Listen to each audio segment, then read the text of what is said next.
Do you know of a stellar leader or an outstanding organization that deserves a proper shout out? Nominate them for IBJ's awards.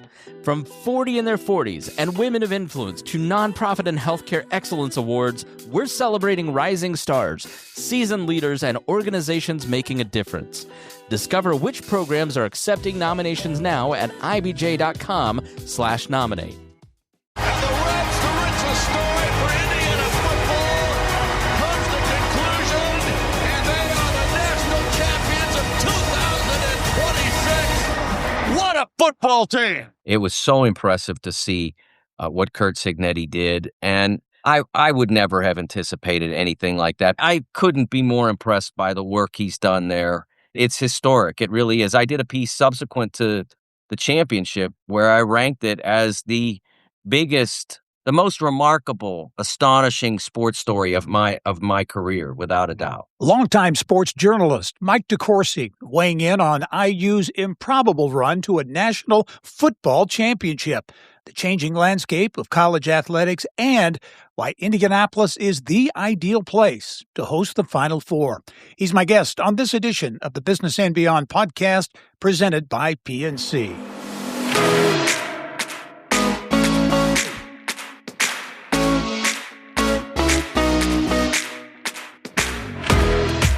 And I'm pleased to be joined on the podcast this week by Mike DeCourcy, the longtime columnist at Sporting News, analyst on the Big Ten Network, bracket guy, the bracket expert, if you will, for Fox Sports. Mike, do you have any time to sleep?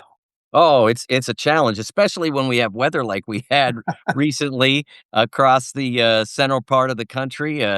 I did a Twitter poll. How many times did you shovel snow on the weekend? And it started at 3+.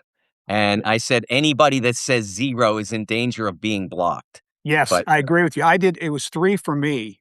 But I will tell you a couple of things. One, I have learned in recent times here that once I get it down to if it's a dusting, so I got it all cleared off, and then it's about another inch or two came, I can take my leaf blower there. And boy, that does the trick. Then, of course, the fine folks who have a tough job out there, the snowplow guys, of course, blocked my entrance to the driveway, but that's another story. But we're not here to talk snow, are we? We're here to talk sports and all the kinds of things going on. And you and I did an interview recently for the TV show, and I mentioned to you, would you ever in a million years have thought a few years back that we'd be talking about an undefeated national championship IU football team, and in January, an undefeated Nebraska basketball team? The world has turned upside down. It has, and especially the football part, because they were able to do it in 2 years and take it to the very top, destroying some of the prestigious brands. They didn't destroy Ohio State. They just beat them. It was a very competitive game in the Big Ten championship, a worthy game for the championship of what's become the best league in college football. But the quarterfinal of the college football playoff, Alabama, the semifinal, Oregon, were both absolute destructions. It was so impressive to see what Curt Cignetti did. And I would never have anticipated anything like that. But I will take credit for this, that as they ascended through the 2024 season, and there were so many skeptics, and the skepticism was so loud and so blatant, I never bought into that. I know what I'm seeing on the field when I'm seeing it. And to make the excuse that their schedule wasn't difficult enough, look, I'm not saying it was great. They were fortunate in 2024 with how their schedule broke. Michigan being slightly down, Washington being somewhat significantly down from where they had been the previous year. But don't say they weren't difficult games. And then to go and lose to the two best teams in the country, the two finalists, and to be treated the way they were, I do wonder sometimes how much, and I should have asked Curt this, but we were so far beyond it. When I wrote his second profile in a row of the Sporting News College Football Coach of the Year, I should have asked him about how much he used the negativity about the 24 team to fire up the 25 team. I would imagine that it came up. He doesn't take slights very well, but I couldn't be more impressed by the work he's done there. It's historic. It really is. I did a piece subsequent to the championship where I ranked it as the biggest, the most remarkable, astonishing sports story of my career, without a doubt. Wow. And I think you can point to a lot of things, in terms of the reasons why, but among them, and importantly among them, is that coaching matters. And I think that you look at Curt Cignetti, you look at the team on the field, the lack of penalties, the Yes. 3rd and 4th down conversions. You can go on down the list, just a very well-coached team, and you can say all you want, and obviously they got good players, and they got good players, and they're the right players. What's your big takeaway from this dramatic turnaround in just 2 years? Well, I think probably it's that nothing really is impossible in sports.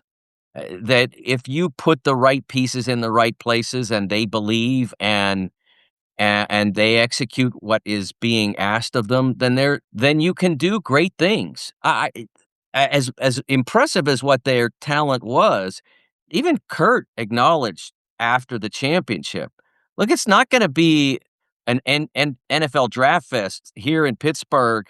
Like there aren't going to be a ton of Hoosiers walking across the stage and giving Roger Goodell bro hugs. The first one will. Fernando Mendoza will be the first one to do that. But after that, I don't think that you're going to see many more Hoosiers in round one. And I think there will be a collection of players who are drafted. They're a wonderful team. But they didn't have extraordinary individual talent thing going on. What they had was a collective that was exceptional and that did indeed, as you mentioned, they followed the rules of the game, so to speak. I one of the things in watching the games I watched, now I didn't see every Hoosiers game because some of them were not necessarily demanding of my attention, but I watched all the big ones, and I don't remember a single player ever even being challenged for a targeting call. Mhm. Uh, you saw him from a lot of different other players, but opposition for them as well as in other games, you see a lot of targeting, but I don't remember that ever happening to the Hoosiers. Because I will say that when I watched the Oregon game, and that was the one that woke me up to how hard you can hit in this game, in the college game, without violating the rules. Mhm. They just tackled hard, and they tackled smart, and, they used their shoulders, and they hit guys in the waist and legs, and they weren't out there to prove how tough they were out there to get you to the ground because that meant the next play had to start. Yeah, yeah. As you look at this era, Mike, of NIL and the transfer portal, some suggest that this has enabled turnarounds like IU and maybe a Vanderbilt or a couple of other teams that haven't enjoyed success prior to happen. Others say it's the ruination of college football or college sports. Where do you fall in that spectrum? Well, I don't understand how it's being ruined. That's the part that I don't get. The games are still fabulous. I will acknowledge the job for the college coach is harder than it's ever been. But at the same time, the job of the college coach is more rewarding than it's ever been financially. Yeah. They are rewarded even with the advent of player compensation. Like, I haven't seen any coaches take a pay cut so that the players can get their rev share. And there's still the money keeps going up. Lane Kiffin I think he's going to make $13, $14 million to coach LSU. It wasn't like LSU said, let's go get the best coach we can while still making sure that we have money to pay for the players out of the revenue share. No, none of that happened. They just went out and wrote a huge check to get him in there, and they're still going to find the money to make sure the players are compensated. I'm not wild about the multiple time transfer. Right. Yeah. That part of it is not necessarily good for the athlete. Can be, but usually if you can't find a good home in 2 tries, then maybe it's not them, it's you. That would be my one concern about this, and I think that it would be nice to have that addressed. But you can't just say this would be better, so let's make it happen. You have to find a way to pass rules that will stand up to court action. As you look at, everybody talks about winners and losers. In terms of potential losers, do the mid-majors lose out in this scenario, in this new, reality? Well, I think in football, the mid-majors are pretty much what they've always been. They don't, for the most part, challenge at the highest level to get that talent or to necessarily use it to defeat the high majors. It's not like Alabama's lost a lot of games to MAC opponents over the years. Mhm. It's not what's happened.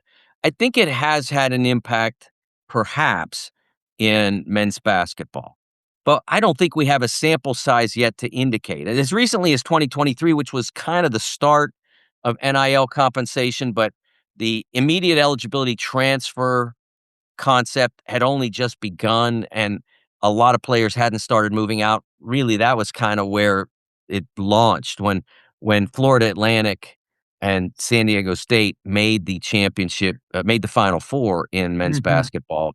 Then you started to see some of those players go to other schools, usually for larger NIL payments. And so the year, the 2025 season, we had fewer upsets than we've had in a very long time. But there's a couple of things. One, we were coming from an era in which mid majors were winning at an uncommonly high level.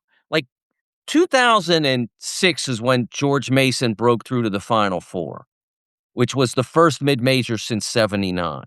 And then we had the year I mentioned, 2023. And in that period, we had Butler, we had VCU, Mm. Loyola of Chicago.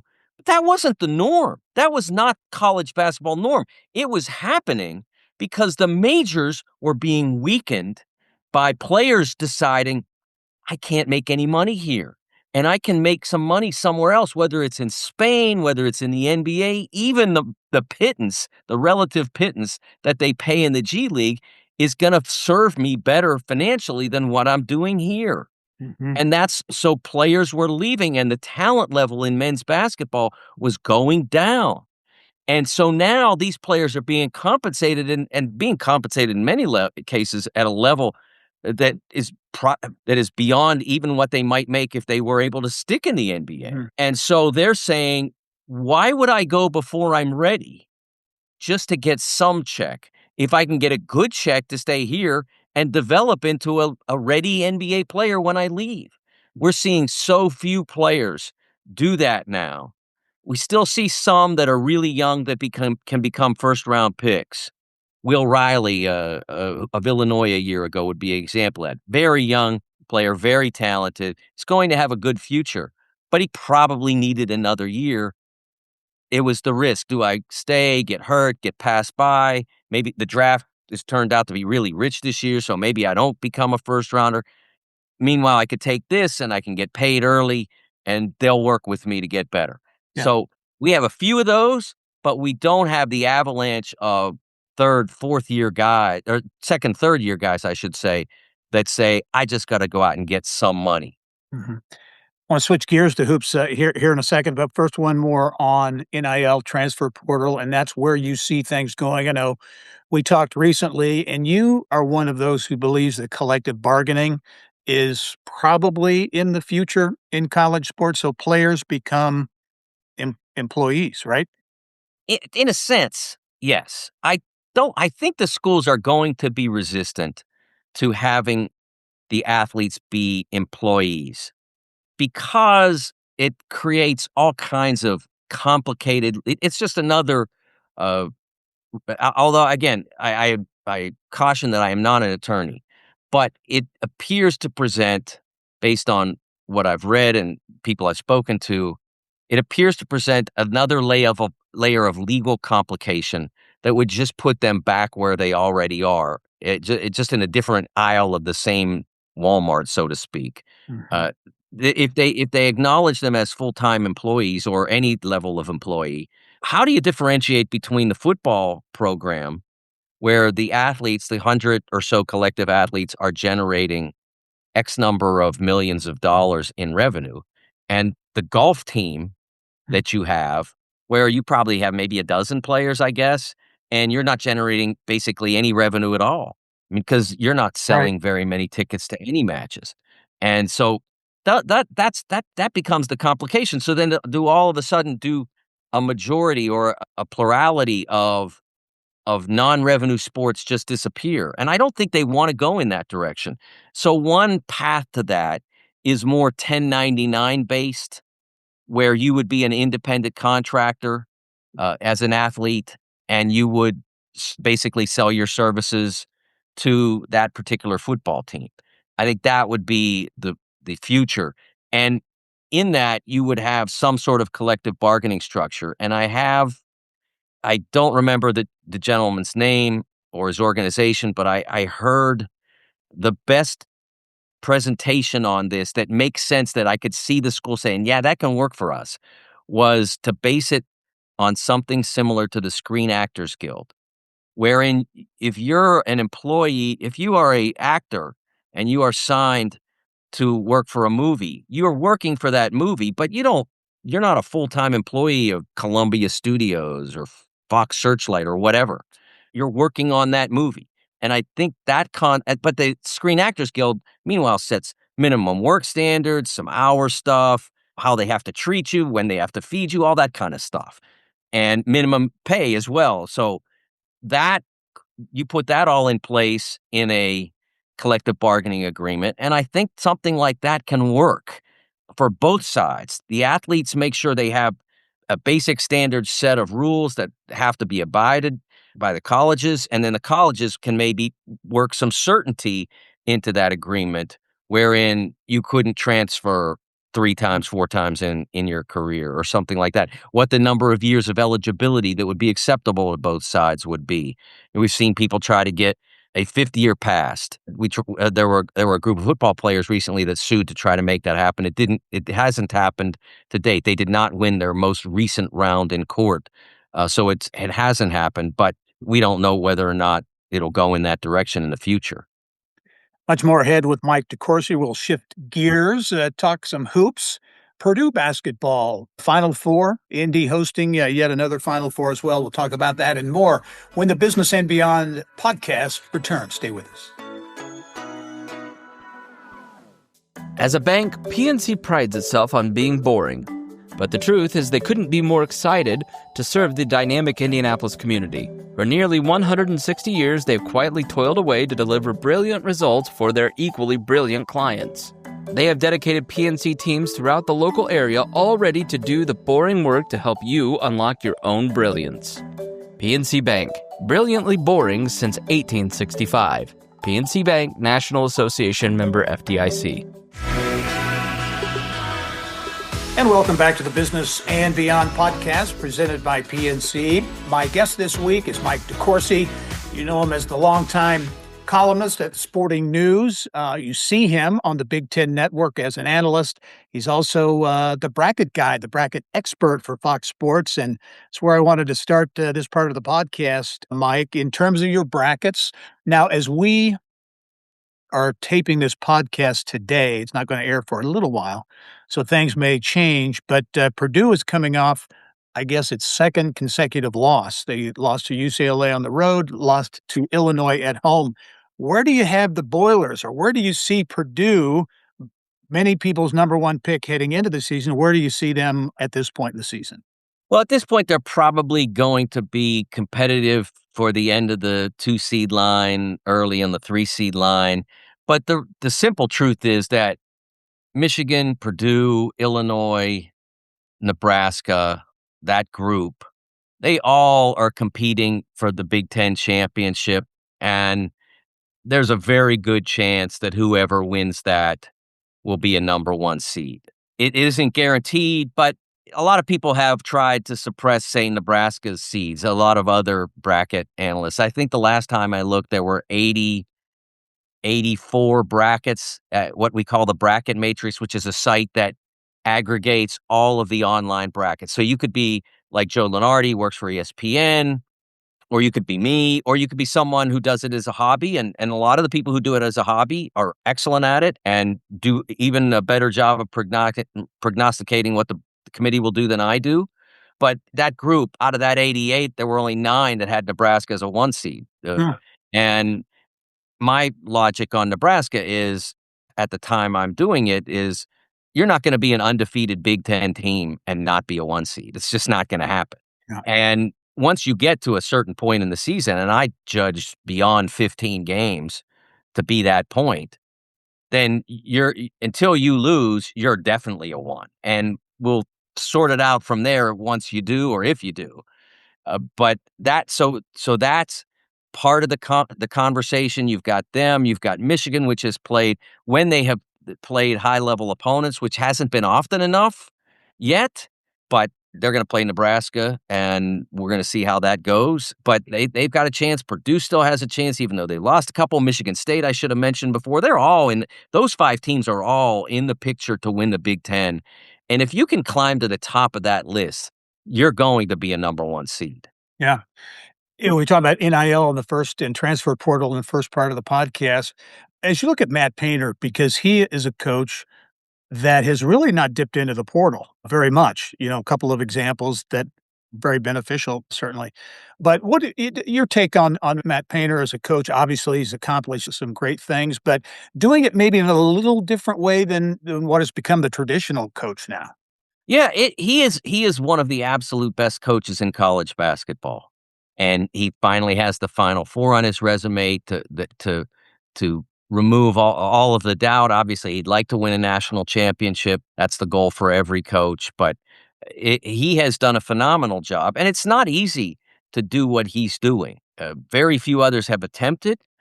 Tom Izzo has been very successful at that, has had very few transfers, hasn't been, as in the case with Purdue. Lance Jones was an essential component of the 2024 Final Four team. He hit the biggest shot of the season against Tennessee, a shot any Boilers fan would remember. You look at Purdue now, Oscar Clough has become their most important big man over a player in Trey Kaufman-Wren who averaged 20 points a game last year. So they will still do it when it is prudent and when it helps them. But they are building a program around the players that they can get out of high school and develop into Boilers. It's the way he's done it all along, and I fully admire that. But I'm also, I also look at some of the teams that have gone into the portal. I mean, Michigan would be a great example of that. Under Dusty May, they did it a lot last year. This year, Yexel Lindeborg, Adai Mara, Merez Johnson, their entire front court, and it's probably the best front court in the country. They're all first-year Wolverines transferred from other programs, in 2 cases, transferred from Big Ten programs. As you look at the Final Four, coming back to Indianapolis again, I should have double-checked this. I think this is Indy's 9th time, hosting the Final Four, and that's either tied for or they become the most frequent host of the Final Four. You've been to a lot of them over the years. Mike, what is it about Indianapolis, in your view, that makes it such a great spot for the Final Four? Gerry, I will tell you this, that as you know, I lived in Fishers, so I was an Indianapolis area resident for a decade, from 2014 to 2024, and I loved my time there. But even before I moved there, I had written well in advance of that every Final Four, and I mean every one, should be in Indianapolis. There's no other place that's as good for the Final Four as Indy, and there's 2 reasons. One is the compact nature of it. For those of us who are situated downtown in the many hotels that are in the area, you can be there and walk everywhere you need to be while you're there. At the bars, the restaurants, the field house, if you want to go to some of the events there, obviously the stadium, everything is in walking distance. It's the perfect site in that sense, but maybe even a little bit more than that. I will tell a story about San Antonio, which is a nice place to have a Final Four. The Riverwalk and all that, really cool, nice places. But I was there in 2007 or 2008 to cover the regional, whichever, Midwest or South, whatever was placed there that year. And I remember this was before all the games were on the Turner networks and CBS, so you always know you can find the games now. Before that, you had to have the package. You had to have, I think it was DirecTV at the time, you had to have the DirecTV package. So bars and restaurants in the various areas that care about this stuff would pay for whatever it cost for the package, and then you could go to the bar and watch the games. I could not find a single bar slash restaurant in San Antonio that had the package. And that like in Indianapolis, like everyone would have that. Right. And I remember I think it was the 91 Final Four. Yes, it was 91. I remember walking past a office building in downtown that had a couple of TVs set up. And on the televisions they were showing on a loop the Damon Bailey State Championship basketball game. I love it. Yeah. And that's why Indianapolis is the best place. I wrote about this when the Pacers made the championship series last year, when the finals returned to Indy for the first time in 25 years. They are great slogans, but we grow basketball here, great slogan. In 49 other states, it's basketball, but this is Indiana. They are great slogans, but they are so true.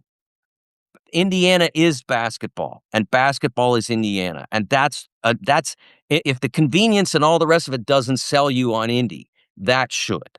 Yeah, yeah, well said. Oh, so what Final Four will this be for you, Mike? This is 36. Holy cow. Well, this is the 36th I've covered. Now, I went to two others, one before I started covering college basketball when I was covering high school, and my buddy won the ticket lottery, and my four of my buddies three of my buddies and me came down to New Orleans to see our first Final Four. And then in 93, I also went to New Orleans when I wasn't technically between jobs then. I had joined a new paper, but I wasn't the basketball writer yet. So I went just to attend, see some friends, and go to the basketball writers meeting. So I'm technically this is 38, but this will be the 36th I've covered. Take us back to how you got into sports journalism, because I think a key moment was when you made a choice on where you were going to go to college, right? I think you're a Pittsburgh guy, Pittsburgh native, I think. Yes. Anticipated going to Penn State, but you went to Point Park. Is that right? That's Point correct. Park University? That's correct. How did that happen? And that was something that I guess really kind of set you on your path, right? Yeah, I always knew I wanted to do this, that something in sports journalism, something.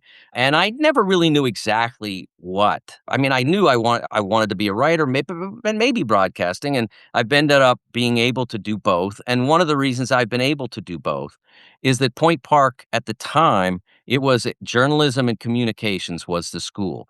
And part of that was they made you try everything. They had requirement classes at the 100 level in advertising, in journalistic writing. They had some low level broadcasting courses at the 200 level, and you had to do all of it. And that was a really important thing for me in being able to become competent at both. I went to Point Park. I was at work at the country club where I washed dishes the summer before my senior year, and I was bored, and I was looking at the local paper, and there was a article about Point Park offering a full scholarship, 2 full scholarships for journalism students. And I thought, I can apply. So I did. And didn't hear about it until March of my senior year. By that time, I'd already sent Penn State my money and was going to go there just because it was in state and it was a beautiful campus and all that. And Point Park called and said, "Can you come down for an interview?" And I wound up getting one of the 2 scholarships, and thought about leaving because it was, at the time, Point Park is spectacular now. They own 3 city blocks now. But when I was there, it was 2 buildings. 2 buildings. And it wasn't exactly what they show you in the movies for college. But my dad convinced me without really trying very hard that it would be foolish to leave a free education behind. And it worked out just perfectly. Everything I could have ever wanted to do, I've done. I met my wife there. We've been together 42 years now, on our way to 43. Sometimes, that's one of the things why when I talk about transfers, I'm like, I was ready to go 2 weeks after I got there, and I stuck around. It was the best decision I ever made. Yeah. What's your take on the state of media now, in particular print media? You worked, I think, at the Pittsburgh Post-Gazette, I think, right? Actually, I worked at the Pittsburgh Press, which was, Press. Okay. at the time that I was there, was the larger of the two papers, and we were put out of business after a strike by one of the unions, and Scripps Howard decided to get out of the market and sold the press, basically. We owned the printing presses, the trucks, all of it, and they sold that to the Post-Gazette, and the Post-Gazette endured until now, where they have a union issue with their guild and decided to exit the market as well, leaving the city of Pittsburgh, which is 25th biggest market in the country, without a real daily newspaper, without a now. Obviously, a lot of places don't have the paper now, but they still have the function of the paper. It's just all online. But it's heartbreaking to see what's going on, Gary. Because this isn't just about the people I know that work there, which is important to me, obviously, but it's about the function of the newspaper and what it can provide that no other outlet can. The coverage that they are able to provide, it needs to be there. And its absence creates a huge hole in how our daily lives operate. Whether you realize it or not, it's important that there be a daily newspaper in every big market, and they are there to make sure that the people who are in charge of our daily lives are doing their jobs properly. And when it's not there, it's really a problem. Yeah. As you look at the impact of social media, obviously it permeates everything we do, basically. But from a media standpoint and a content standpoint, I could point to a lot of positive things. There are also some negatives from a sports coverage standpoint, and the need for clicks and people who say things that are kind of out there, and it kind of becomes reality. What's your take on social media, the impact that is having on sports journalism? Yeah, I think some of it's good because some of my articles get read because of social media. I mention what I write, and sometimes it'll catch, and people will read it, and that's true for all of us in the social media, in the sports journalism business. But there are other elements of it that are highly problematic. The accusation that Indiana football must be cheating, that one, and I only bring it up in this form because I ignored it, and we ignored it for that, because there was nothing there. It was like saying that I can dunk, do a 360 slam dunk. It's just my imagination. I can do a 360 slam dunk. There was nothing to support that concept, but it was presented out there, and it caught a little bit of internet attention. And then some outlets chose to point out what an absolute preposterous invention it was. I personally opted to go the opposite direction of that and not even shine a light on it because I didn't think it was worthy of it. I can understand why others did what they did, but that sort of thing is not good. And the problem is that there are those in our business who don't necessarily create invented concepts like that, but do come up with opinions that are just as preposterous, in the sense that they are opinions, so they're not as problematic, but they are just as preposterous. Yeah. And they get a lot of attention. And some of the people that do that make a lot of money. Yeah, unfortunately. Well, you continue to get a lot of attention, Mike DeCourcy, and certainly this time of year, heading into March Madness, that will only intensify. So appreciate you taking the time to join me on the podcast. Great to talk as always, and I look forward to seeing you here in Indy for another Final Four. Can't wait, Gerry. Hope to see you there. All right. And thank you for joining us on this episode of the Business and Beyond podcast presented by PNC.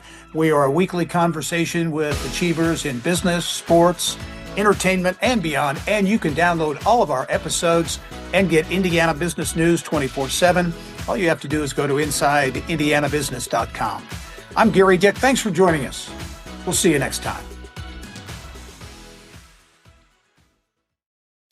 I'm Tiffany Souter, mom of 4, wife, entrepreneur, and host of the Life of And podcast.